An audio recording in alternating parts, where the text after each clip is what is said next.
Time के एक और विशेष अंक में आप सभी दर्शकों का बहुत बहुत स्वागत है। आप सभी को जन्माष्टमी की बहुत बहुत शुभकामनाएं। शुरुआत करना चाहेंगे सबसे पहले हेडलाइंस के साथ।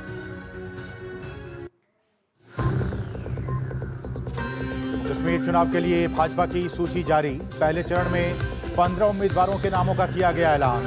3 चरणों में होना है विधानसभा के चुनाव। कल पहले चरण के नामांकन का आखिरी दिन।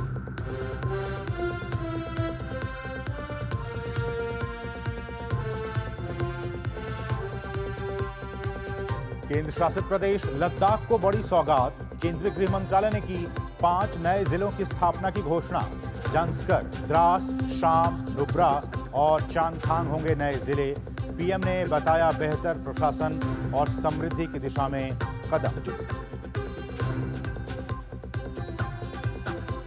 गुजरात और महाराष्ट्र सहित कई राज्यों में भारी बारिश और बाढ़ का कहर।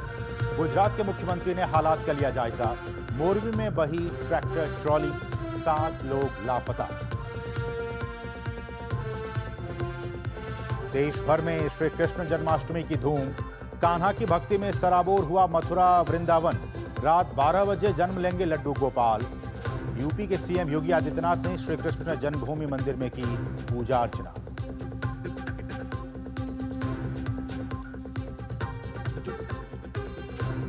वाणिज्य और उद्योग मंत्री ने सिंगापुर की कंपनियों को भारत में निवेश के लिए किया आमंत्रित। आज सिंगापुर में दूसरा भारत सिंगापुर मंत्रिस्तरीय सम्मेलन। द्विपक्षीय सहयोग पर होगी चर्चा।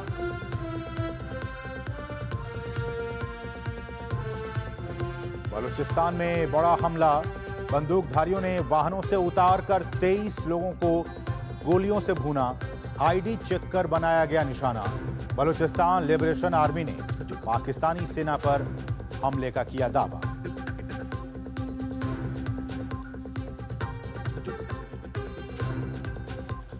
आज से न्यूयॉर्क में शुरू होगा US Open tennis tournament. Sumit Nagal एकल में और रोहन बोपन्ना युगल में अपने जोड़ीदार के साथ पेश करेंगे चुनौती।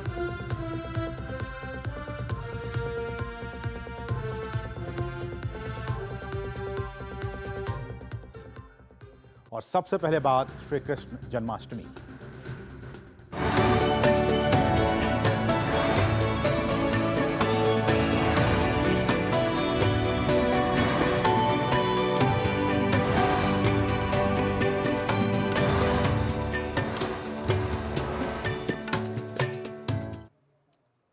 और देश में आज श्री कृष्ण जन्माष्टमी की धूम है।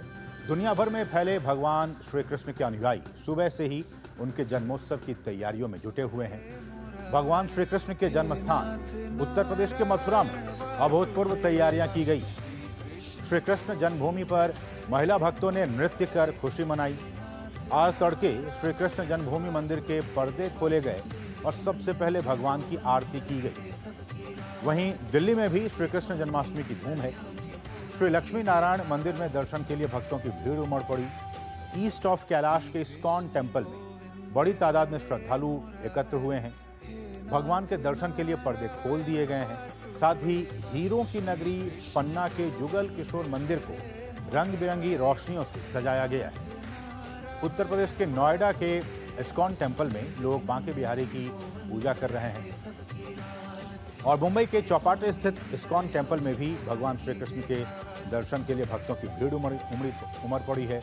गुजरात के अहमदाबाद के इस्कॉन मंदिर में भी लोग भगवान के दर्शन कर रहे हैं। वहीं हिमाचल प्रदेश के पर्यटक स्थल मनाली के माल रोड इस्कॉन के तत्वावधान में आयोजित श्री कृष्ण जन्माष्टमी उत्सव में हिस्सा लेने के लिए बड़ी तादाद में श्रद्धालु एकत्र हुए। ये 6 तस्वीरें देश के अलग अलग शहरों के, और जिस तरह से आप देख रहे हैं इन दृश्यों में हर जगह खुशी और उत्साह का माहौल। भक्त भगवान श्री कृष्ण की एक झलक पाने के लिए बेताब उनकी पूजा अर्चना सुबह से ही कर रहे हैं। मथुरा, द्वारका, अहमदाबाद, मनाली, मध्य प्रदेश, दिल्ली और साथ ही देश के अलग अलग हिस्सों में भी आज श्री कृष्ण जन्मोत्सव का पर्व बहुत ही धूमधाम से मनाया जा रहा है। और इस सबके बीच राष्ट्रपति द्रौपदी मुर्मू ने जन्माष्टमी की देशवासियों को शुभकामनाएं दी। राष्ट्रपति ने अपने सोशल मीडिया प्लेटफॉर्म एक्स पर पोस्ट करते हुए कहा कि जन्माष्टमी के शुभ अवसर पर सभी देशवासियों को बधाई। ये त्योहार हमें भगवान श्री कृष्ण के दिव्य आदर्शों के प्रति समर्पित होने के लिए प्रेरित करता है। आइए इस अवसर पर हम भगवान श्री कृष्ण की शिक्षाओं को आत्मसात करें और देश की प्रगति और समृद्धि के लिए कार्य करने का संकल्प लें। और वहीं उपराष्ट्रपति जगदीप धनखड़ ने भी एक्स पर पोस्ट करते हुए कहा कि देशवासियों को जन्माष्टमी के शुभ अवसर पर हार्दिक शुभकामनाएं। दिव्य प्रेम, ज्ञान और धार्मिकता के प्रतीक भगवान श्री कृष्ण के जन्म को चिन्हित करते हुए जन्माष्टमी गहन आध्यात्मिक महत्व का दिन है। इस पवित्र दिन को मनाने के साथ ही आइए हम भगवान कृष्ण की शाश्वत शिक्षाओं पर विचार करें और उनके अनुसार जीने का प्रयास करें, जिससे कि हमारे समाज में एकता, शांति और सद्भाव को बढ़ावा मिले।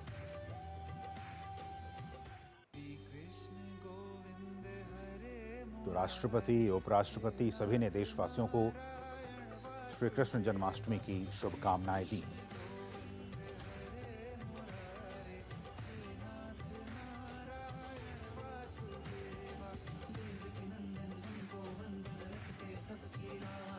और राष्ट्रपति ने जन्माष्टमी की भी शुभकामनाएं दी। उन्होंने अपने सोशल मीडिया प्लेटफॉर्म एक्स पर पोस्ट करते हुए कहा है कि जन्माष्टमी के शुभ अवसर पर सभी देशवासियों को बधाई देती हूं। ये त्योहार हमें भगवान श्री कृष्ण के दिव्य आदर्शों के प्रति समर्पित होने के लिए प्रेरित करता है। आइए इस अवसर पर हम भगवान श्री कृष्ण की शिक्षाओं को आत्मसात करें तथा देश की प्रगति और समृद्धि के लिए कार्य करने का संकल्प लें।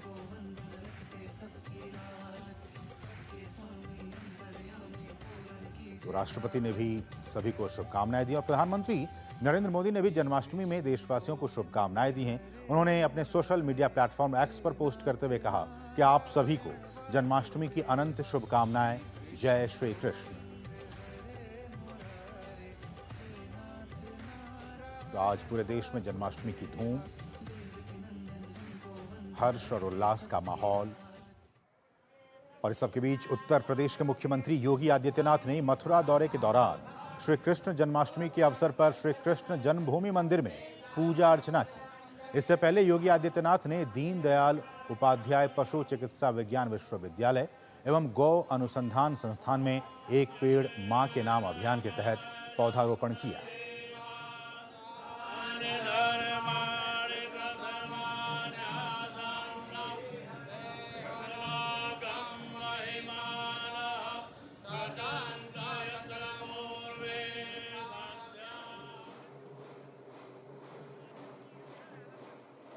तो ये तस्वीरें उत्तर प्रदेश के मुख्यमंत्री योगी आदित्यनाथ की। उन्होंने आज जन्माष्टमी के मौके पर गौ पूजा की और उससे पहले उन्होंने मथुरा जाकर भगवान कृष्ण की पूजा अर्चना की।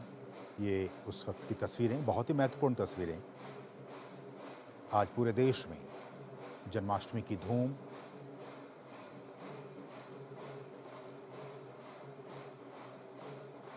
और हमारे साथ हमारी सहयोगी डॉक्टर सुयश शर्मा इस वक्त उत्तर प्रदेश के मथुरा से जुड़ चुकी हैं। सुयश, बहुत बहुत नमस्कार और आपको भी जन्माष्टमी की बहुत बहुत शुभकामनाएं। किस तरह का माहौल उत्तर प्रदेश में, खासकर मथुरा में?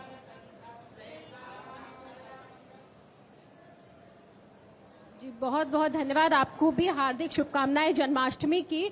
मथुरा में आज, वैसे तो भारत में ही आज अद्भुत दृश्य देखने को मिल रहा है कान्हा के जन्म दिवस का। आज 5251वां जन्म दिवस है, लेकिन बात अगर कान्हा के जन्म दिन की, जहां कान्हा ने जन्म लिया था, मथुरा की बात करें तो आप देख रहे हैं मथुरा के कान्हा के जन्मदिन की मैं आपको दिखा रही, आप देख पा रहे हैं कृष्ण और राधा ने पीले वस्त्र पहने हुए हैं। जैसा कि कहा भी जाता है कि जिस दिन किसी बच्चे का जन्म होता है उसको सबसे पहले पीले वस्त्र में लिया जाता है। तो आज कान्हा ने यहाँ पर जन्मभूमि में भी आज पीले वस्त्र पहने हुए हैं और इस वस्त्र की खासियत है कि इसे चंद्रिका नाम दिया गया है। यहाँ पे इस वस्त्र को चंद्रिका नाम से जाना जाता है। पीले वस्त्र में मुरली है, ऐसी छवि है आज कृष्ण की, साथ में राधा मुस्कुराती हुई कि भक्तों की उनके पास से नजर ही नहीं हट रही है।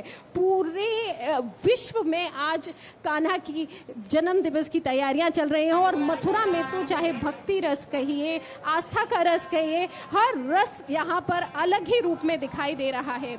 श्री कृष्ण जिन्हें के विष्णु का भगवान का 8वां अवतार भी कहते हैं। 16,000 कलाओं से भी सुसज्जित है वो, और उनकी अद्वितीय व्यक्तित्व और दिव्यता ने हमारे विश्व में सबसे पूजनीय उनको कर दिया है। और जैसा कि अभी आपने भी कहा कि भगवान कृष्ण ने उपदेश दिए हैं, चाहे वो जीवन जीने को लेकर के कहें या श्री कृष्ण की गीता के उपदेश के माध्यम से कर्म योग, भक्ति योग और ज्ञान योग पाठ का पढ़ाया है। और साथ ही आप देख रहे हैं जो भक्तों की भीड़ लग रही है, सुबह से भीड़ में है, 4 बजे से भक्त लगातार कतार में लगे हुए हैं, जयकारे लगा रहे हैं, कृष्ण के इंतजार है 12 बजने का, कब लल्ला का जन्म होगा।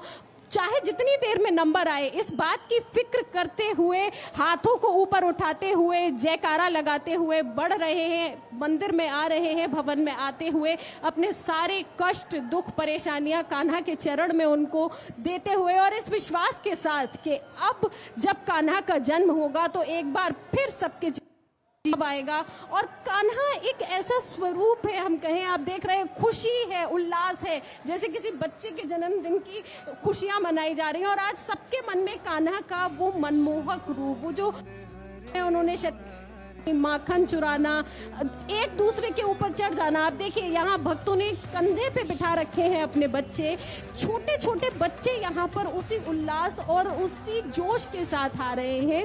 और कितना खूबसूरत है ये दृश्य कि कान्हा खड़े हुए हैं, साथ में आगे बाल रूप में भी बैठे हुए हैं, और भक्तों में छोटा सा बच्चा देखिए उन्होंने इतना ऊपर उठा रखा है अपनी, और कहते भी हैं कि बचपन में कान्हा के दर्शन किए हमने अपने पापा के कंधे पे बैठकर। ये खूबसूरत यादें भी यहाँ पर बन रही हैं। आप देखिए जोर से जयकारे लगा रहे हैं कृष्ण का नाम लेते हुए, और बस इंतजार है कि कब 12 बजे, क्योंकि 12 बजते ही यहाँ पर कृष्ण का पंचामृत से यहाँ पर अभिषेक किया जाएगा। 1008 कमल के फूलों से उनका पूजा की जाएगी। आज ये सभी कार्यक्रम यहाँ पर 11 बजे से शुरू हो जाएंगे जन्मभूमि पर। तो लगातार तब तक दर्शन है, बीच बीच में आरती हो रही है कृष्ण की, कभी भोग लग रहा है, और ये जो उत्सव है वो पूरे ही हर्षोल्लास से यहाँ आपको जन्मभूमि से देखने को मिल रहा है। बिल्कुल डॉक्टर सुयश, और आप भाग्यशाली हैं जी, आप साक्षात दर्शन वहाँ पे कर पा रही हैं। हम तो टीवी के जरिए ही देख पा रहे हैं, भगवान के दर्शन कर पा रहे हैं। हमारे साथ हमारे सहयोगी चंद्रशेखर भी बिरला मंदिर से जुड़े हुए हैं। हम चंद्रशेखर का रुख करेंगे। चंद्रशेखर, आप हमें सुन पा रहे हैं?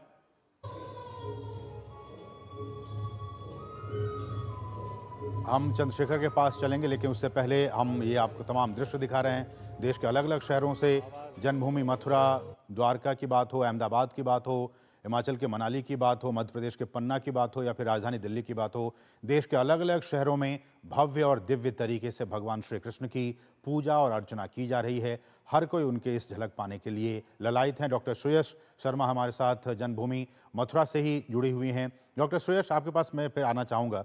हम चंद्रशेखर के पास चलेंगे, लेकिन उससे पहले एक बार फिर से आपके पास डॉक्टर सुयश की, हमने देखा तस्वीरों में कि यूपी के सीएम योगी आदित्यनाथ भी आए और उन्होंने भी पूजा अर्चना की। जी हाँ, सुबह मुख्यमंत्री योगी आदित्यनाथ यहाँ पर आए थे। वो जैसे ही मंदिर में आए, कल के यहाँ आ चुके हैं कई सौगात, और जैसे कि कहते हैं ना कि जन्म दिवस पर जब तक भेंट ना दी जाए तब तक वो पूरा नहीं होता है। तो आज उन्होंने भी मथुरा वासियों को भेंट दी, और साथ में आज सुबह जब यहाँ जन्मभूमि पर आए तो आकर सबसे पहले कृष्ण का उन्होंने पंचामृत से अभिषेक किया, उसके बाद आरती की और प्रसाद भोग लगाकर कृष्ण को उनकी जन्मदिन की बधाई, और उसके साथ साथ मथुरा वासियों को सौगात देकर वो यहाँ से चले गए हैं। और आप देख रहे हैं कितना जोश है। मैं चाहूंगी कि एक बार वो दिखाएं। यहाँ देखिए कितना जोश है कृष्ण भक्तों में कि नाचते हुए, क्योंकि कृष्ण की लीलाएं, उनकी जो लीलाएं हैं वो है ही ऐसी, नृत्य करते हुए और उनके बचपन के उनको लीलाओं को याद करते हुए जब यहाँ से भक्त निकल रहे हैं तो कृष्ण का वो स्वरूप देखकर अपने आप को रोक नहीं पा रहे हैं झूमने से, और सामने उनके नृत्य करते हुए साथ में जो भी प्रसाद या माला वो लेकर आ रहे हैं, तो उनकी कोशिश है कि वो अपने आराध्य कृष्ण तक पहुंचा दें, और वापसी में वो पुजारी जी वो माला एक फूल ही उन तक दे दें तो उनका यहाँ आना तक सफल हो जाए। तो यहाँ ये जो आप देख रहे हैं, ये कृष्ण की जो छटा है वो बहुत ही अद्भुत है, बहुत ही निराली है। बिल्कुल बिल्कुल डॉक्टर सुयश, बहुत ही महत्वपूर्ण बातें, जो छटा है वो बहुत ही अद्भुत है और बहुत ही निराली है। रुक करें एक बार फिर से चंद्रशेखर का हमारे साथ बिरला मंदिर से जुड़े हुए हैं। चंद्रशेखर, आपको भी जन्माष्टमी की बहुत बहुत शुभकामनाएं। क्या कुछ आप हमें वहाँ से दिखा सकते हैं, क्या कुछ बता सकते हैं, किस तरह की तैयारियाँ बिरला मंदिर में की गई हैं?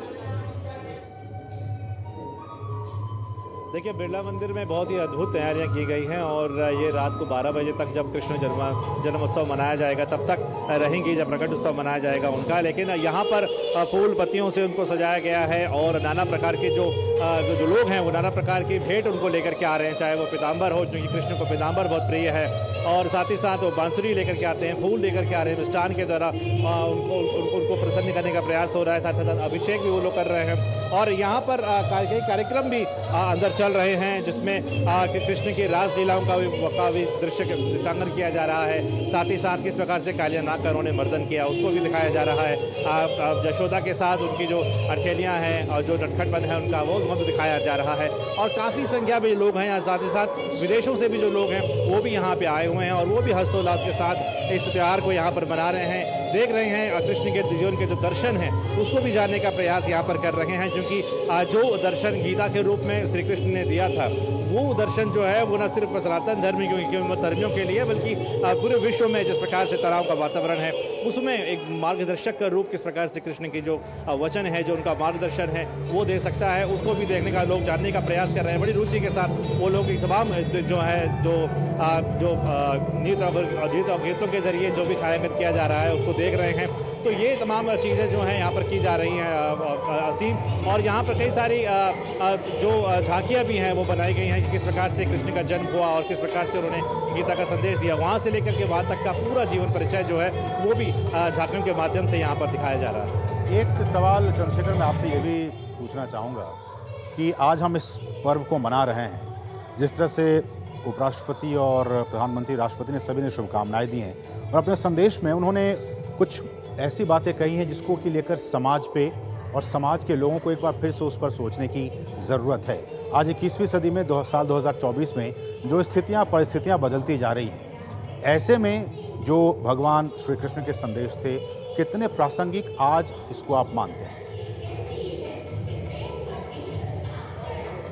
जैसा कि मैंने कहा असीम कि जो गीता में संदेश दिया गया कि आप अपना कर्म करिए और उसके फल की इच्छा मत कीजिए, वो फल मैं दूंगा। साक्षात पहली बार ऐसा कोई था कि जिसने कहा कि मैं स्वयं परात्पर ब्रह्म हूँ और मुझ पर अपनी समस्त जो आसक्तियाँ हैं उसको मुझे समर्पित कर दो, सारे कर्म मुझे समर्पित कर दो, उसका निर्धारण मैं करूँगा। और निश्चित तौर पर हमने कई लोगों से इस बारे में बातचीत की और उनका मानना था कि आज के समय में जो शिक्षक की जो भूमिका है वो कृष्ण की गीता जो है वो समझा रही है, और जो अर्जुन के रूप में प्रश्न लगातार किए जा रहे हैं वो दरअसल हमारी समस्याएं हैं, हमारे जीवन में जिस प्रकार से उथल पुथल है या हमारे जीवन में शांति है वो प्रश्न हमारे हैं और उसका समाधान कृष्ण कर रहे हैं गीता के रूप में। और डेली लाइफ में भी अगर आप देखते हैं, अगर सो के उठने के बाद भी अगर आप अपने जीवन को जानने का प्रयास करते हैं, अपने कर्म क्षेत्र की बात करें या फिर अपने सामाजिक क्षेत्र की बात करें, तो उसमें गीता जिस प्रकार से कहती है कर्म को लेकर के और तमाम चीज़ों को लेकर के, तो वो चीज़ें जो है वो आप गीता से सुन सकते हैं, गीता से समझ सकते हैं। उसके हर एक पन्ने में, हर एक श्लोक में आपके लिए एक संदेश है, आपके जीवन को निर्धारण करने की एक दिशा है जो गीता आपको देती है। चलिए, बहुत बहुत शुक्रिया चंद्रशेखर, बहुत ही व्यावहारिक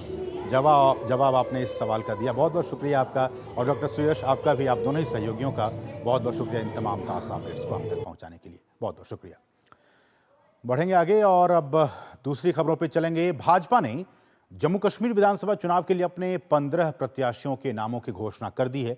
इसमें पांपोर से इंजीनियर सैयद शौकत गयूर अंद्राबी, राजोपुरा से अरशीद भट्ट, शोपियां से जावेद अहमद कादरी, अनंतनाग पश्चिम से मोहम्मद रफीक वानी, अनंतनाग से अधिवक्ता सैयद वजाहत, किश्तवाड़ से शगुन परिहार, श्री गुफवाड़ा बिजबेहरा से सोफी यूसुफ, पाडेर नागरेनी से सुनील शर्मा, भद्रवाह से दलीप सिंह परिहार, डोडा से गजय सिंह राणा, डोडा पश्चिम से शक्तिराज परिहार, रामबन से राकेश ठाकुर, बनिहाल से सलीम भट्ट, शानगुस अनंतनाग से पूर्व वीर सर्राफ और इंदरबल तारिकीन को प्रत्याशी बनाया गया है।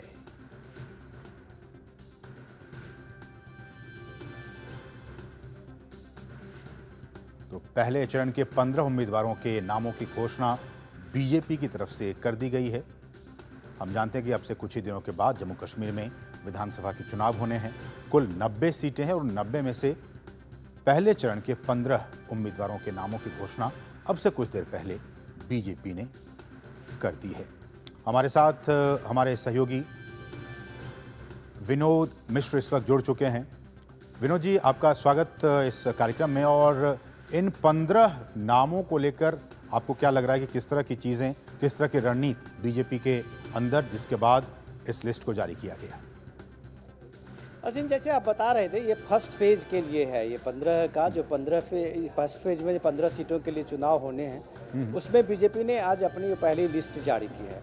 और वो जो लिस्ट है उसमें आप देख सकते हैं कि इस बार जो जम्मू कश्मीर में बीजेपी ने जिस तरह की लिस्ट दी है, शायद अगर कंपैरिजन करेंगे और दूसरे एनसी के, पीडीपी के और कांग्रेस के, तो आपको कुछ इसमें अलग लगेगा। अलग ये है कि बीजेपी ने इस बार एक नए फेस को लोगों के सामने में लाने की कोशिश की है। खास करके कश्मीर में जो पहले फेज के ये चुनाव हैं, जितने सीटों का आपने नाम बताया था, उसमें शायद बीजेपी ने शायद पहली बार अपने कैंडिडेट को उसमें सामने में रखा है। उसके पीछे कई वजह भी है। इसके पर सबसे बड़ा इम्पॉर्टेंट चीज़ तो ये समझने की ज़रूरत है कि आर्टिकल 370 हटने के बाद जो डिलिमिटेशन हुआ था, उसमें डिलिमिटेशन के बाद जम्मू रीजन में भी और कश्मीर रीजन में भी सीटें बढ़ी है 7 और 2 का। उसके साथ साथ ये भी हुआ है कि कई सीटें जो है शेड्यूल कास्ट के लिए और शेड्यूल ट्राइब के लिए भी आरक्षित हुए हैं। जो अपर रिच में रहने वाले गुजर, बकरवाल और ये शेड्यूल ट्राइब थे, उनको कभी भी जम्मू कश्मीर में रिजर्वेशन शेड्यूल ट्राइब के हैसियत से नहीं दिया गया था। उसी तरह से आप जम्मू में भी देख लें, तो इन सारे चीज़ों में, इस नई व्यवस्था में, जिसको आप कह सकते हैं कि पूर्णतः संविधान का जो एक संकल्पना है, वो अगर इस बार पहली बार चुनाव में दिख रहा है, तो बीजेपी ने उन तमाम सीटों को, जो नए सीटों पे नए कैंडिडेट जो आ रहे हैं, उन सब को उतार के लोगों के सामने में एक जो विकसित जम्मू कश्मीर है, उसका एक मॉडल सामने में रखा है। तो ये इम्पॉर्टेंट है। जब आप दूसरे को लिस्ट में देखेंगे, जब वो परिवार की तरफ से लिस्ट आएगी, जो एनसी के परिवार हो या पीडीपी के हों या कांग्रेस की हों, तो आप देखेंगे तो उसमें आपको कंपैरिजन दिखेगा कि एक सामाजिक कार्यकर्ता के रूप में, एक नौजवान के रूप में, एक जिनकी कोई पहचान नहीं रहे, जो पहली बार राजनीति में आ रहे हैं, तो ऐसे लोगों को सामने में लाने में जो एक ये सामने में जम्मू कश्मीर में देखा है, उसको हम आप कह सकते हैं कि लोकतांत्रिक प्रक्रिया में एक स्वागत योग्य कदम है। आसिफ, विनोद जी, ये भी बताएं कि ये तो भी 15 उम्मीदवारों के नामों का ऐलान कर दिया गया है। ये कि जिस तरह से गठबंधन की बात की जा रही थी, बीजेपी ने साफ कर दिया कि हम किसी भी पार्टी के साथ गठबंधन नहीं करेंगे। इसके क्या कुछ मायने हैं? क्या बीजेपी के पास विकल्प नहीं है, इसलिए बीजेपी ने कहा है कि हम किसी के साथ समझौता नहीं करेंगे, या फिर बीजेपी आश्वस्त है कि जो वो सीट जीतना चाह रही है 60+, वो हम जीत लेंगे, इसलिए हमें किसी के साथ गठबंधन की कोई ज़रूरत नहीं है? अजीन, आप अगर आपके सवाल को अगर थोड़ा सा मैं बैकग्राउंड पे बताने की कोशिश करूं, तो जम्मू कश्मीर में आज तक जितने भी असेंबली चुनाव हुए हैं, जहां तक मुझे याद है, कोई भी चुनाव का मुद्दा कभी डेवलपमेंट नहीं रहा है। जम्मू कश्मीर में जितने अभी तक असेंबली चुनाव हुए हैं, उस चुनाव का मुद्दा वही इमोशनल कार्ड ही था। और वो जो कार्ड था, उस कार्ड में स्पेशल स्टेटस की बात थी, आर्टिकल 370 थी। आप कह सकते हैं कि 30-40 साल से एनसी और पीडीपी की तरफ से यही चुनाव में क्या कार्ड खेला जाता था कि भारत इस बार जो है, कम से कम दिल्ली इस बात सोच रही है कि आर्टिकल 370 को ख़त्म कर देंगे, स्पेशल स्टेटस हटा देंगे। तो ये एक तरह से समाज में एप्रीहेंशन लाके और इस तरह की बातें करके हर बार वो लोग चुनाव में आते थे। कभी कोई किसी का डेवलपमेंट प्लान नहीं होता था कि हम सरकार में आ रहे हैं तो हमें आगे क्या करना है। तो ये पहली बार एक चुनाव है जो बीजेपी ने, जब ये नया कश्मीर आर्टिकल 370 के बाद का जो आप परिदृश्य देख रहे हैं, तो उसने एक डेवलपमेंट मॉडल दिया है कि डेवलपमेंट वहाँ के लोग, जो आप कह सकते हैं पीपुल गवर्नमेंट्स का जो मॉडल है, जो 3 टियर पंचायती राज ने वहाँ सामने में करके दिखाया है, तो डेफिनेटली ये और दूसरे पार्टियों के लिए एक बड़ा चैलेंजिंग हो सकता है। लेकिन ठीक अपने पुराने 90 के दशक का जो कार्ड था, एनसी ने उसी को एजेंडा अपने मैनिफेस्टो में बनाया है। वही आर्टिकल 370 की वापसी, वही स्पेशल स्टेटस, वही जम्मू कश्मीर के एक विधान 2 झंडे, तो ये सारी चीज़ें लाके वो एक तरह से एक इमोशनल कार्ड खेलने की कोशिश की है। देखना ये है, दिक्कत कांग्रेस के साथ में है कि अगर वो एनसी की साथ में कांग्रेस पार्टी जाती है, तो डेफिनेटली उनको भी वही एजेंडे के साथ में जाना होगा जो फारूक अब्दुल्ला कह रहे हैं। जबकि आज उमर अब्दुल्ला कह रहे हैं कि महबूबा मुफ्ती भी कमोबेश उन्हीं के सारे मैनिफेस्टो की कॉपी की है। तो ये कश्मीर सेंट्रिक जो परिवार की पार्टियां जी। हैं, उनका वही एजेंडा है जो पिछले कई वर्षों से रहा है। बीजेपी ने उस एजेंडे के साथ साथ एक अलग ट्विस्ट दिया है उनके एजेंडे के अलग में, तो शायद उनको दूसरे से गठबंधन करने का कोई मतलब नहीं होता, जो आपका सवाल था। चलिए, बहुत बहुत शुक्रिया विनोद जी इन तमाम ताज़ा अपडेट्स को हम तक पहुंचाने के लिए। तो खबर ये कि बीजेपी ने 15 उम्मीदवारों के नामों का ऐलान कर दिया जम्मू कश्मीर चुनाव को मद्देनजर रखते हुए। बढ़ेंगे आगे और अब दूसरी कुछ अहम खबरों पर हम निगाह डालेंगे और निगाह ये कि सबसे अब जो खबर है वो लद्दाख से जुड़ी हुई है। गृह मंत्रालय ने केंद्र शासित प्रदेश लद्दाख में 5 नए जिले जांस्कर, द्रास, शाम, नुब्रा और चांगथांग जिले बनाने की घोषणा की है। केंद्रीय गृह मंत्री अमित शाह ने इसकी जानकारी दी है।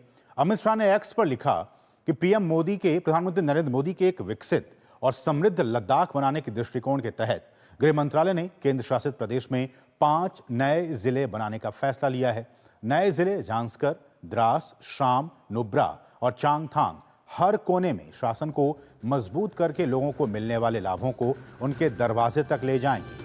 अमित शाह ने आगे लिखा, मोदी सरकार लद्दाख के लोगों के लिए वृहद अवसर पैदा करने के लिए प्रतिबद्ध है। तो 5 नए जिलों की घोषणा कर दी गई है केंद्र सरकार की तरफ से। पहले सिर्फ 2 जिले हुआ करते थे, करगिल और लेह, और अब कुल मिलाकर 7 जिले हो जाएंगे। और इस सब के बीच लद्दाख में 5 नए जिले बनाने की घोषणा पर प्रधानमंत्री नरेंद्र मोदी ने भी बधाई देते हुए एक्स पर लिखा कि लद्दाख में 5 नए जिलों का निर्माण बेहतर प्रशासन और समृद्धि की दिशा में एक और कदम है। जांस्कर, द्रास, शाम, नुब्रा और चांगथांग पर अब अधिक ध्यान केंद्रित किया जाएगा, जिससे सेवाएं और अवसर लोगों के और भी करीब आएंगे। वहां के लोगों को बधाई।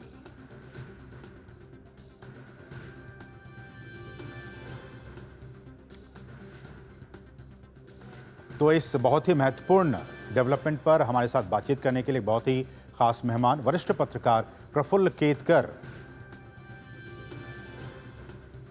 और हमारे साथ मुजफ्फर वाणी भी जुड़े हुए हैं लद्दाख से, उस वक्त हमारे साथ फोन लाइन में मौजूद हैं। मुजफ्फर जी, ये जो केंद्र सरकार ने कदम उठाया है कि पहले सिर्फ 2 ही जिले हुआ करते थे, करगिल और लेह, अब इसको बढ़ाकर 5 और यानी टोटल अब 7 जिले हो जाएंगे लद्दाख में, कैसे देखते हैं इस पहल को? जी, यकीनन ये एक बहुत बड़ा और अहम फैसला है लद्दाख के लोगों के लिए, जिससे अब यहाँ के डिस्ट्रिक्ट्स की तादाद 7 होने जा रही है। बहुत सारे अवामी हलकों और ऑर्गेनाइजेशंस की ये पहले भी मांग थी कि जांस्कर और नुब्रा को डिस्ट्रिक्ट बनाया जाए, लेकिन इन 2 के अलावा अब 3 और डिस्ट्रिक्ट आने वाले हैं। इनसे तरक्याती कामों में बहुत फायदा मिलेगा, तालीम और सेहत के मामले में भी काफी फायदेमंद इकदाम होंगे। जी बात पूरी करें। लद्दाख के जो दूर दराज इलाके हैं, लेह से तकरीबन 300 किलोमीटर की दूरी पर भी वाक़ा है, और कुछ खास चैलेंजेस यहाँ पे ये है कि पहाड़ी इलाका है और पब्लिक ट्रांसपोर्ट की सहूलियात बहुत कम है। तो इन चीज़ों को मद्देनजर रखते हुए जो नए डिस्ट्रिक्ट एडमिनिस्ट्रेशन जो सेटअप होंगी, उसकी वजह से लोगों को काफ़ी जो है सहूलियत और आसानी मिलेगी। जी वाणी, ये जो कहा जा रहा है कि विकास की जो रोशनी है, प्रधानमंत्री ने भी कहा कि वो अब विकास के जो रास्ते हैं उसमें वो तमाम ज़िले शामिल हो जाएं, लद्दाख का एक होलिस्टिक डेवलपमेंट हो, इस दिशा में इस कदम को देखा जाता है। आपसे हम जानना चाहेंगे कि किस तरह से विकास का जो एक फ्रूट था, जो फल था, वो लद्दाख को क्या वो अब तक अछूता था, और अब जो नए ज़िले बने हैं 5 ज़िले, उससे उनका और किस तरह का डेवलपमेंट, किस तरह का विकास होगा? जी, ऐसा है, जो तरक्याती सरगर्मियां हैं वो पहले से भी यहाँ पे चल रही थी, लेकिन अब जो नए डिस्ट्रिक्ट आने की वजह से उन सरगर्मियों में और जोर से वो वाक़या पेश हो जाएंगी, और जो उनका इम्पैक्ट है और रीच है वो बढ़ जाएगी, क्योंकि बहुत दूर दराज इलाके हैं लद्दाख में, हिली एरिया है, जैसे कि नुब्रा सब डिवीजन जो जहाँ से पाकिस्तान के साथ सरहद मिलती है, और चांगथांग सब डिवीजन जहाँ से चाइना के साथ भी सरहद मिलती है, तो इन दोनों सब डिवीजन को भी अब डिस्ट्रिक्ट बनाया जाएगा। इसकी वजह से डिफरेंट डिपार्टमेंट्स में जो तालमेल जो है वो बहुत ज़्यादा और बढ़ेगा, और जो स्ट्रैटेजिक पॉइंट के हवाले से भी ये काफ़ी इम्पोर्टेंट है। तो कुल मिला के अगर बोला जाए कि लद्दाख की तरक्की के लिए, सयाहत के लिए और इक्वल अपॉर्चुनिटीज के लिए ये एक बहुत ही बड़ा संग मील साबित होगा।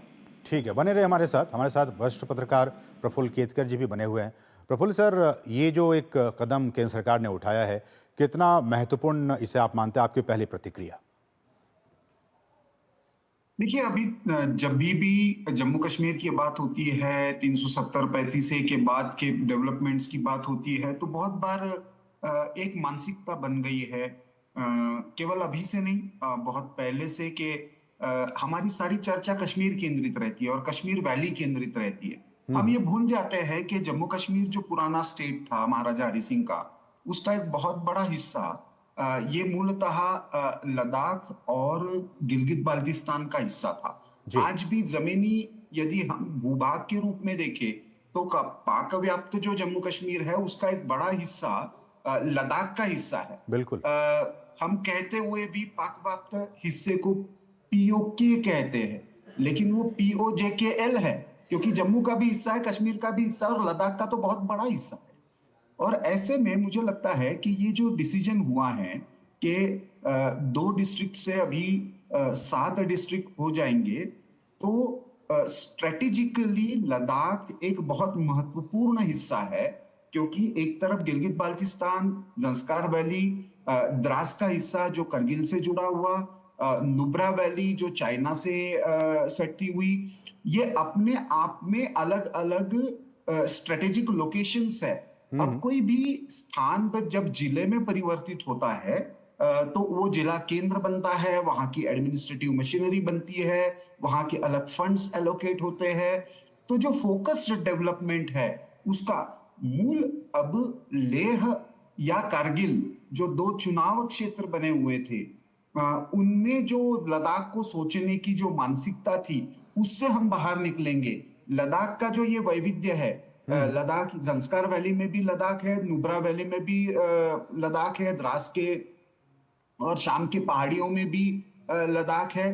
तो इस लद्दाख की इस वैविध्य को उसकी विविधता के अनुसार विकास की परियोजना का एक तरीके से खाका खींचना। अभी वहां पे 2 डेवलपमेंट काउंसिल्स बनी हुई है, एक लेह की, एक लद्दाख की। वहां पे भी रिप्रेजेंटेशन जो है वो केंद्रित उसी पर हो जाता है, क्योंकि स्वाभाविक रूप से उस केंद्र के आसपास के लोग अपनी चाहे आवश्यकता हो, आपकी अपनी योजनाएं हो, उनके बारे में सरकारी निर्णय प्रक्रिया को ज्यादा प्रभावित कर पाते हैं। अब डिस्ट्रिक्ट एडमिनिस्ट्रेशन बनने के कारण ज़ंस्कार, द्रास, शाम, नुब्रा और चांगथांग के लोग भी इस विकास की प्रक्रिया में एक तरीके से सहभागी हो पाएंगे। और इस दृष्टि से एक स्ट्रेटेजिक पॉइंट ऑफ व्यू से और एक डेवलपमेंट पॉइंट ऑफ व्यू से ये 5 जिलों का निर्णय बहुत ही ऐतिहासिक और महत्वपूर्ण है। प्रफुल्ल सर, हम जानते हैं कि ये जो डेवलपमेंट काउंसिल्स हैं, इनका जो विवरण है वो संविधान में है। संविधान प्रदत्त ये सारी शक्तियां हैं जो केंद्र सरकार इसको निर्वहन करती है। ऐसे में 5 नए जिलों की घोषणा करना, आपको लगता है कि आने वाले वर्षों में इन 5 जिलों में अलग अलग डेवलपमेंट काउंसिल बन सकते हैं, या फिर अलग अलग कुछ कम भी हो सकते हैं? और उन डेवलपमेंट काउंसिल्स के जरिए, जिस बात का जिक्र आप कर रहे हैं, चाहे वो रणनीतिक तौर पर स्ट्रेटजिकली भी बहुत महत्वपूर्ण है लद्दाख, तो ऐसे में सामाजिक, आर्थिक और स्ट्रेटजिकली भी बहुत ही महत्वपूर्ण होगा विकास के दृष्टिकोण से। निश्चित। देखिए, ये अलग अलग, मेरा अपना मानना ये है कि धीरे धीरे ये अलग अलग डिस्ट्रिक्ट काउंसिल्स बनेंगी जी, क्योंकि इसमें एक बात हमको समझने की आवश्यकता है। ये बहुत सारे हिस्से ऐसे हैं कि जहां पे भाषा और लिपि का भी बहुत सारी विविधता है। हम जब इसको सांस्कृतिक, सामाजिक, धार्मिक परिवेश में देखेंगे तो हमको ध्यान में आएगा कि बुद्धिस्ट है, कुछ जगह पे शिया है, कुछ जगह पे जो वहाँ की बाल्टी भाषा है, शीना भाषा है, इन भाषाओं की भी विविधता है। नुब्रा में और ज़ंस्कार में अपने आप में एक अलग भारतीय संस्कृति का प्रकटीकरण है, और ऐसे में उसका यदि संरक्षण करना है, उन भाषाओं को, उन धार्मिक परंपराओं को, उन सांस्कृतिक परंपराओं का सम्मान भी करना है, उनका संरक्षण भी करना है, तो धीरे धीरे ये जो प्रतिनिधित्व है, जो रिप्रेजेंटेशन का मामला है, उसमें उस परंपरा से आने वाले लोग आना जो उसको समझते हैं और उसके अनुसार नीतियों का निर्धारण होना, उसके अनुसार आर्थिक नियोजन होना, उसके अनुसार शिक्षा में आवश्यक परिवर्तन होना, एनईपी के इम्प्लीमेंटेशन में ये जो फ्लेक्सिबिलिटी है उसके अनुसार वहां पे वैसे उन भाषाओं में, उन लिपि में पाठ्यक्रम बनना, ये सारी प्रक्रिया करनी है। तो ये रिप्रेजेंटेशन का मामला जरूर हमको देखना पड़ेगा और उस संदर्भ में भी मुझे लगता है कि ये 5 जिले बनना, ये जो विकेंद्रित प्रशासनिक व्यवस्था है कि मूल भारतीय निर्णय प्रक्रिया का, योजना का ढांचा तो एक रहेगा, लेकिन उसका एक तरीके से ड्यूअल मैकेनिज्म, नीचे से भी फीडबैक आएगा और उसके इम्प्लीमेंटेशन में भी हमारी निचली इकाई जो है उसका कहीं ना कहीं सहभागिता रहेगी। प्रफुल्ल सर, एक बात और पॉलिटिकल एंगल्स के जरिए हम अब समझना चाहेंगे कि 2010 साल पहले की जो स्थितियां थी, उस वक्त जो विकास की धारा पहुंचनी चाहिए थी, जो विकास के कार्य होने चाहिए थे, जम्मू कश्मीर में भी और लद्दाख में भी नहीं हुआ। केंद्र शासित प्रदेश बनने के बाद से लगातार केंद्र सरकार इसको लेकर काफी गंभीर है और अब इसी दिशा में 5 नए जिले, प्रधानमंत्री ने ट्वीट किया कि विकास की राह पर और भी लद्दाख आगे बढ़ेगा। कैसे देखते हैं? एक जो बहुत बड़ा बदलाव हुआ है, खास करके जिसको ईस्टर्न सेक्टर कहते हैं, जो लद्दाख का चीन से लगा हुआ हिस्सा, चीन से भी मतलब वो तो तिब्बत और जिंगजियांग से लगा हुआ हिस्सा, उस हिस्से में हम सबसे पहला जो बड़ा बदलाव देखते हैं वो infrastructure development, border road development का जो आर्मी का डिवीजन है और बाकी जो हमारे नेशनल हाईवे अथॉरिटी या बाकी सारी इनका इतना अच्छा तालमेल अभी लद्दाख में है, जिसके कारण लगभग 69 अलग अलग प्रोजेक्ट्स वहां पे पिछले 10 साल में विकसित हुए हैं। कनेक्टिविटी एक बहुत बड़ा इशू यहाँ पे था, वो अपने आप में।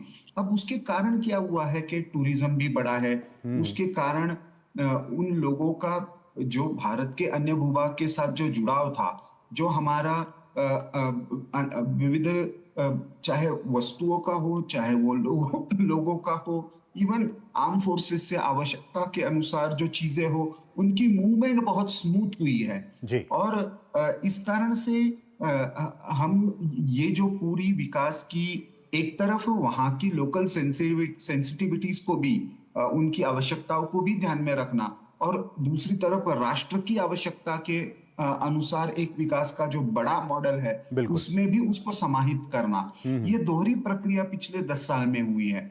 और उसका परिणाम ये है, राजनीतिक दृष्टि से वहां पे अब ये जो डिस्ट्रिक्ट काउंसिल्स है तो उसके चुनाव अभी 2 हिस्सों में है, तो क्या वो 7 हिस्सों में होंगे, क्या फिर उसमें रिप्रेजेंटेशन कैसे होगा, ये सारा चलेगा। लेकिन जैसे अभी आपने इससे पहले के आपके सेगमेंट में चर्चा की कि जम्मू कश्मीर के चुनाव हो रहे हैं, जम्मू कश्मीर के चुनाव में भी चर्चा कश्मीर की हो रही है। बिल्कुल। तो मुझे लगता है कि हमको मीडिया में भी इसका थोड़ा सा सेंसिटाइजेशन होना चाहिए कि जम्मू कश्मीर और लद्दाख को ना भूलें। जम्मू कश्मीर लद्दाख ये दोनों इकाइयां हैं जो भारत का ही हिस्सा है और इन सबके लिए हमको समान कंसर्न रहना चाहिए। नहीं तो वो इतना कश्मीर जैसे एक छोटी सी वैली के 5 जिले ही मान लो सारा जम्मू कश्मीर है, ये मानसिकता बन जाती है। मुझे लगता है लद्दाख उससे बहुत जल्दी उभर गया।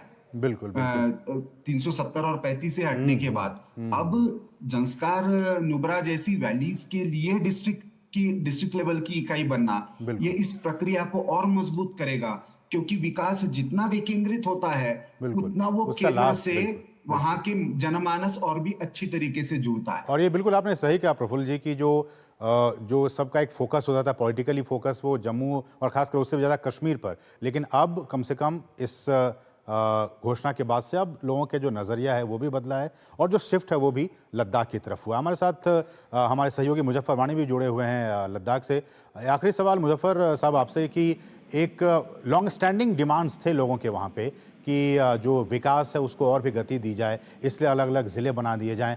अब ये जो डिमांड था उसको केंद्र सरकार की तरफ से फुलफिल कर दिया गया है, क्या कुछ प्रतिक्रियाएं लोगों की? जी, अभी तक मेरी जितने भी लोगों से बात हुई तो उनका एक पॉजिटिव इसमें अप्रोच रहा और उन्होंने अप्रिशिएट किया इस चीज़ को कि सेंट्रल गवर्नमेंट ने जो ये डिमांड्स हैं काफ़ी टाइम से जो डिमांड्स पेंडिंग थी यहाँ के लोगों की, तो उनको अभी हीड किया सेंट्रल गवर्नमेंट ने। ये डिसीजन जो आया तो काफ़ी अप्रिशिएट किया और एक पॉजिटिविटी दिख रही है लोगों में, जितने लोगों से भी अभी तक बात हुई कि जो तरक्याती काम है और यहाँ के चूंकि ये एक यूनिक रीजन है, यहाँ पे जो कुछ चैलेंजेस भी यूनिक ही हैं, तो उनको भी मद्देनजर रखा गया है कि उस हिसाब से जो सस्टेनेबल डेवलपमेंट और इको टूरिज्म के गोल्स यहाँ हैं उनका भी साथ साथ काम चलेगा।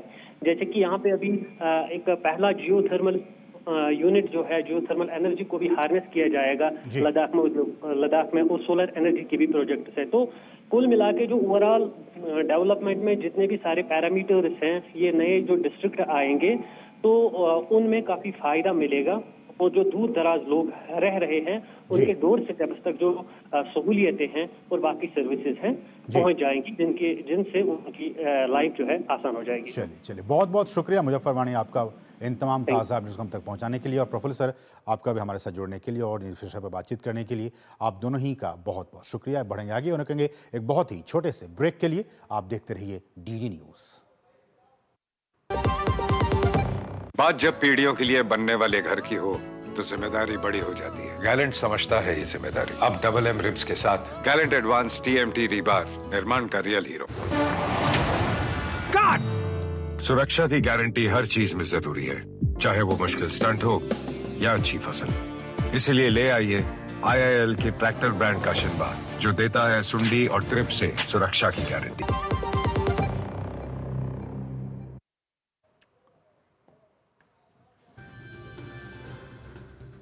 और ब्रेक के बाद आपका फिर से स्वागत है। बढ़ेंगे आगे। केंद्र सरकार का लखपति दीदी अभियान महिला सशक्तिकरण की दिशा में बेहद ही कारगर सिद्ध हो रहा है। इस अभियान से जुड़कर महिलाएं न केवल आत्मनिर्भर बन रही हैं, बल्कि अपने बेहतर भविष्य की इबारत भी लिख रही हैं। प्रधानमंत्री नरेंद्र मोदी ने सोशल मीडिया प्लेटफॉर्म एक्स पर ऐसी ही कुछ महिलाओं की राय साझा की है। जो लखपति दीदियां बन जाती हैं तो उनके घर की स्थिति, उनका अनुभव कुछ और अलग उनको दिखता है। 2 दिव्यांग उद्यमियों हैं, उनको भी सपोर्ट किया है। मैं खुद लखपति CRP हूँ, 3.5 से 4 लाख रुपए कमा लेती हूँ और मैंने अपनी दीदियों को भी लखपति CRP बनाया।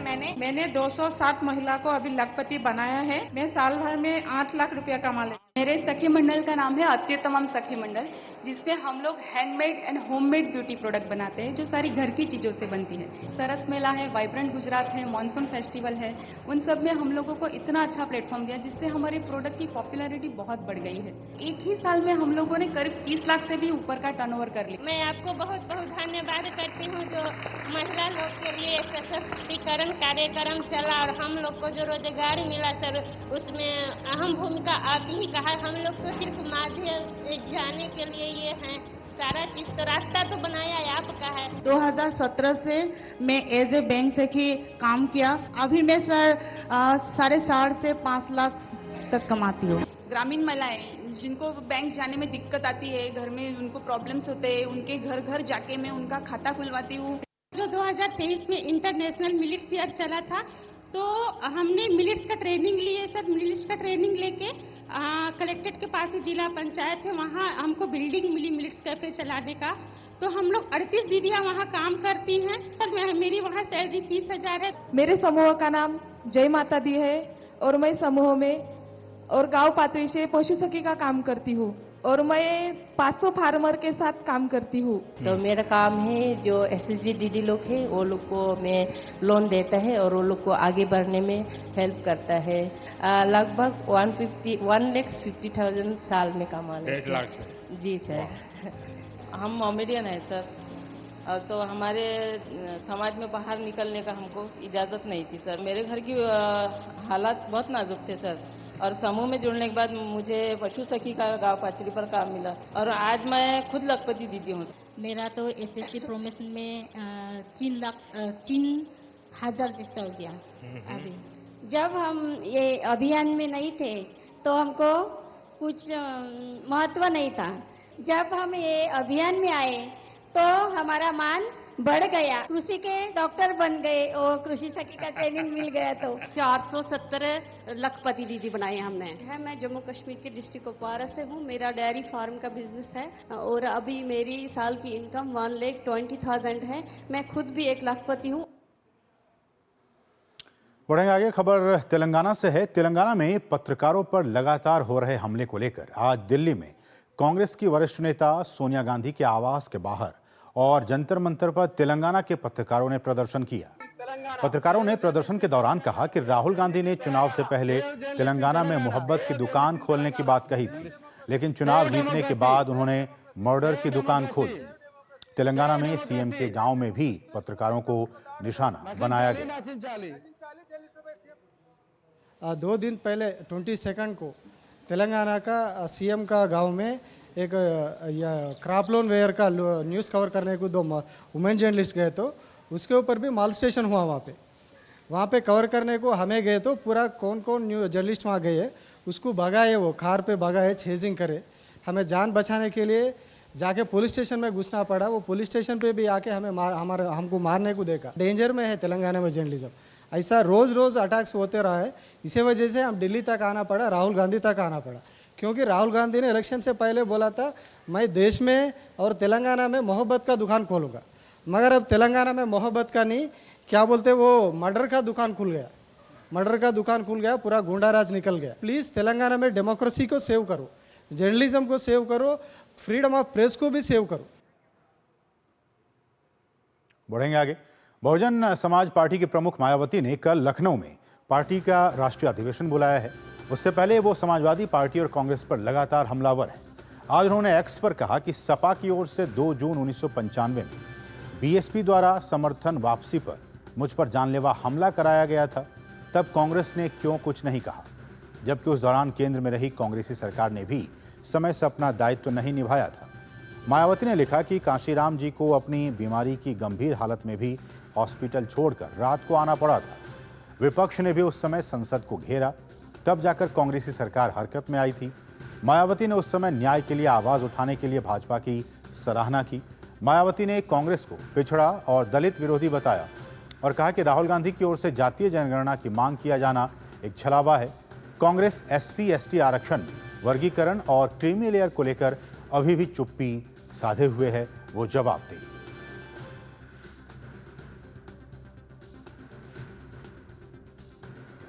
प्रधानमंत्री नरेंद्र मोदी ने ऑस्ट्रेलिया के प्रधानमंत्री एंथनी एल्बनीज से फोन पर बातचीत की है। इसकी जानकारी देते हुए प्रधानमंत्री ने एक्स पर लिखा कि अपने दोस्त ऑस्ट्रेलिया के प्रधानमंत्री एंथनी एल्बनीज से बात करके खुशी हुई। हमने अपने द्विपक्षीय संबंधों में प्रगति और क्वाड सहित बहुपक्षीय मंचों पर सहयोग की समीक्षा की है।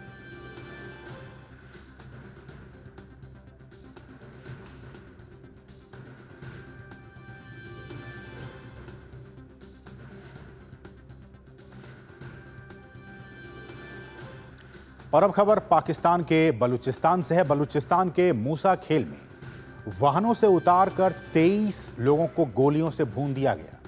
हथियारबंद लोगों ने ट्रकों और बसों से इन्हें उतारा और इनकी आईडी चेक करके उन्हें निशाना बनाया। गौरतलब है कि बलूचिस्तान लिबरेशन आर्मी ने भी बयान जारी किया है और पाकिस्तानी सेना पर हमले का दावा किया है। उनका कहना है कि उन्होंने दर्जनों पाकिस्तानी सैनिकों को ढेर कर दिया है। हालांकि पाकिस्तानी सेना ने अभी तक इसकी पुष्टि नहीं की है।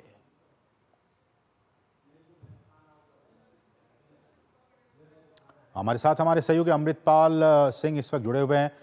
अमृतपाल, ये जो 23 लोगों को भून दिया गया है, हमने देखा कि बीते महीनों में भी इससे पहले पंजाबियों को चुन चुन कर आइडेंटिफाई करके उन्हें मार दिया गया। मामला क्या है सारा?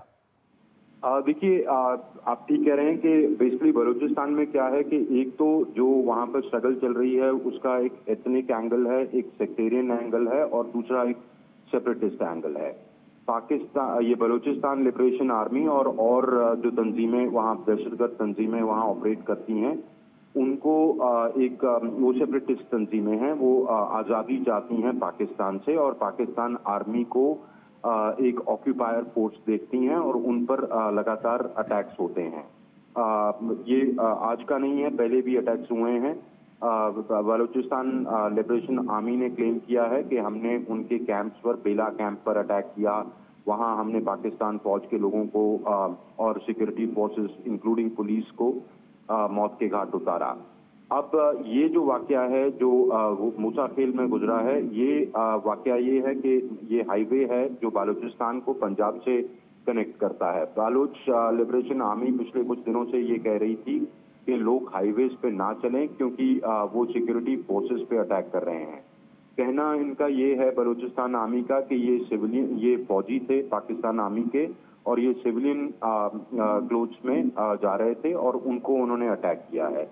पाकिस्तान आर्मी में जैसे आपने कहा कि उनका कोई रिएक्शन नहीं आया है। ये लोग सिविलियंस भी हो सकते हैं, इनको बसों से उतारा गया, आईडीज चेक किए गए तो, और उसके बाद इनको मौत के घाट उतारा गया। करीब 23 लोगों को मार दिया गया और 5 लोग घायल हैं, जख्मी हैं गंभीर रूप से, जो अस्पताल में इस वक्त भर्ती हैं। उसके बाद ये लोग वहां से भाग गए और फिर बालूचिस्तान पुलिस और सिक्योरिटी फोर्सेस वहां पर आ गई। मुल्क के वजीर आजम ने भी इसको कंडेम किया है और जो सूबे के वजीर आला हैं उन्होंने भी, सरफराज बुगटी, उन्होंने भी कंडेम किया है और कहा है कि full force of law shall be used to bring the perpetrators to justice. बाकी ये है कि एथनिक एंगल भी है। आप देखें कि अप्रैल 11 को इन्होंने करीब 9 जो लेबरर्स थे उनको मार दिया, सिंधीज को, पंजाबीज पर ये अटैक्स जो वर्कर्स हैं वहां पर करते हैं, चाइनीज वर्कर्स पर भी अटैक करते हैं। इनका कहना ये है कि क्योंकि ये एनर्जी रिसोर्स रिच प्रोविंस है और उसका ये एक्सप्लॉयटेशन कर रहे हैं विदाउट शेयरिंग प्रॉफिट्स। तो इनको ये लगता है कि ये जो रिसोर्सेज हैं ये इनके सूबे के हैं और बाकी जो मुल्क है वो इसको एक्सप्लॉइट करके अपने फायदे के लिए यूज कर रहा है। तो इसके सेक्टेरियन एंगल भी है और सेपरेटिस्ट एंगल भी है। और ये भी कहा जा रहा है अमृतपाल की जो पॉलिटिकली जो एक सहभागिता होनी चाहिए, रिप्रेजेंटेशन होना चाहिए, वो भी इनका बहुत कम है। और दूसरी बात जो आपने कही कि जो नेचुरल रिसोर्सेज हैं उनको भी लूटने का काम, ये ऐसा आरोप लगाते हैं कि ये लोग करते हैं, इसलिए ये दुश्मनी है और इसको हम देखते हैं कि गाहे बगाहे इस तरह की तसद्दुत वहाँ पे होते रहते हैं। देखिए, सबसे बड़ा सूबा है पाकिस्तान का बालूचिस्तान, एनर्जी रिसोर्स रिच भी बहुत है और ये भी हकीकत है कि वो लीस्ट डेवलप्ड सूबा है। आप पंजाब ले लें, आप सिंध ले लें, वो कहीं डेवलप्ड हैं। तो इनमें एक फीलिंग है, एक 1947 से फीलिंग है कि खान ऑफ कलात को इन्होंने जबरदस्ती इसको हड़प लिया बालूचिस्तान, वरना ये अलग मुल्क था, और ये एक सेपरेटिस्ट फीलिंग है इनमें। दूसरा इनका जो आपने जिक्र किया कि इनका गुस्सा बाकी प्रोविंसेस के खिलाफ ये है कि हमको आपने कभी इंटीग्रेट नहीं किया और आपने हमेशा हमको एक्सप्लॉइट किया। उसी के चलते इस तरह की तंजीमें जो जैसे BLA है, बालूचिस्तान लिबरेशन आर्मी, ये ग्लोबली डेजिग्नेटेड दहशतगर्द तंजीम है। ऐसी और कई तंजीमें हैं जो ऑपरेट करती हैं बालूचिस्तान में। तो ये फीलिंग जरूर है जो जिसका आप इशारा कर रहे हैं, जिसकी तरफ आप इशारा कर रहे हैं। चलिए, बहुत बहुत शुक्रिया अमृतपाल इन तमाम ताज़ा अपडेट्स को हम तक पहुंचाने के लिए। तो 23 लोगों को गोलियों से भून दिया गया बलूचिस्तान लिबरेशन आर्मी की तरफ से। बढ़ेंगे आगे और हम कहेंगे बहुत ही छोटे से ब्रेक के लिए। आप देखते रहिए DD न्यूज़। बात जब पीढ़ियों के लिए बनने वाले घर की हो तो जिम्मेदारी बड़ी हो जाती है। गैलेंट समझता है ये जिम्मेदारी। अब डबल M रिब्स के साथ गैलेंट एडवांस TMT रीबार निर्माण का रियल हीरो। भारत में सालाना हजारों लोग हाथी पांव नाम की बीमारी की चपेट में आकर जीवन भर के लिए अपाहिज हो जाते हैं। हाथी पांव एक मच्छर के काटने से फैलता है। हाथी पांव का कोई इलाज नहीं है। साल में सिर्फ एक बार सरकार द्वारा दी हुई मुफ्त दवाएं खाएं और इस बीमारी से अपने आप को और अपने परिवार को बचाएं। 10 अगस्त को हाथी पांव से बचाव की दवा अवश्य खाएं। अपने आप को और अपने परिवार को इस दर्दनाक बीमारी से बचाएं। भारत सरकार द्वारा जनहित में जारी। और ब्रेक बाद आपका फिर से स्वागत है। हमास ने गाजा संघर्ष विराम प्रस्ताव में नई शर्तों को खारिज कर दिया है, जिसे अमेरिकी नेतृत्व वाले मध्यस्थों ने कतर में 2 दिनों की वार्ता के दौरान प्रस्तुत किया था। हालांकि हमास इस वार्ता में शामिल नहीं हुआ था। हमास केवल उस समझौते के लिए तैयार है जिस पर वो 2 जुलाई को सहमत हुआ था। कथित तौर पर हमास प्रतिनिधिमंडल नए सिरे से वार्ता के लिए मध्यस्थों के साथ बैठक के बाद रविवार शाम को काहिरा से चला गया। इस घटनाक्रम में 10 महीने पुराने युद्ध को खत्म करने के अमेरिकी समर्थित प्रयास में सफलता की संभावनाओं पर और भी संदेह पैदा कर दिया है। हमास ने मांग की कि इजरायल बाइडेन के भाषण और सुरक्षा परिषद के प्रस्ताव में कही गई बातों के आधार पर 2 जुलाई को जो सहमति बनी थी उससे बंधा रहे। वैसे अगले सप्ताह के अंत में काहिरा में फिर से वार्ता शुरू होगी।